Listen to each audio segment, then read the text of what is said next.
A new dawn has set into Kenya's investment market with the launch of M-Akiba.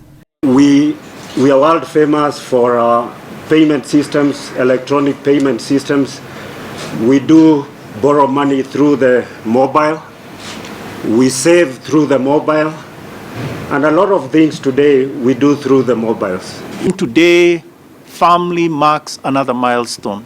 The first time where we will provide securities, government securities, to the entire population. A point where you can buy your securities for as little as 3,000 shillings.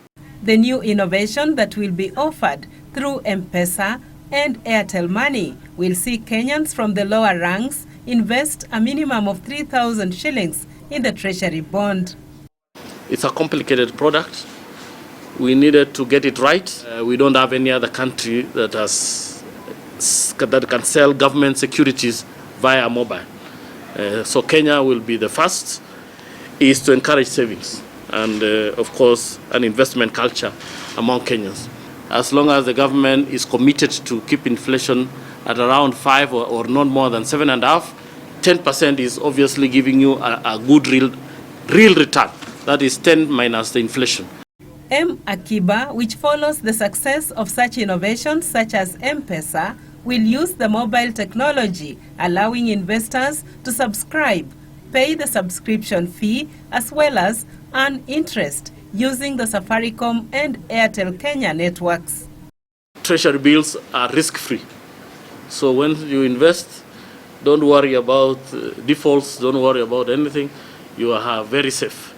Unlike other investment that you don't know what will happen. We have exempted you from taxes, so this is a tax-free product.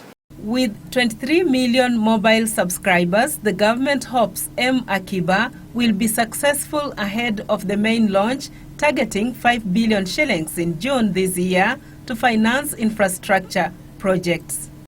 In Asia, they save up to 50% of their income, which is half of your income. So if we reach that level, of course, that will be very good. We'll be able to mobilize our own resources to finance infrastructure. At the moment, we are relying on savings from outside because Kenyans are not saving. Within the first 15 minutes of its launch, M-Akiba raised 847,000 shillings. In the meantime, the government has allayed fears over its external debt, even as it seeks to mobilize local resources to finance infrastructure projects. Our total debt is about 3.6 trillion shillings, and our nominal GDP is about 7.3 trillion shillings. So roughly, the debt to GDP ratio is just slightly over 50%. So we're very far from where we would be considered to have an unsustainable debt position. Tuge says the government plans to float an Islamic bond in the future. Judith Akolo, The Business Insight.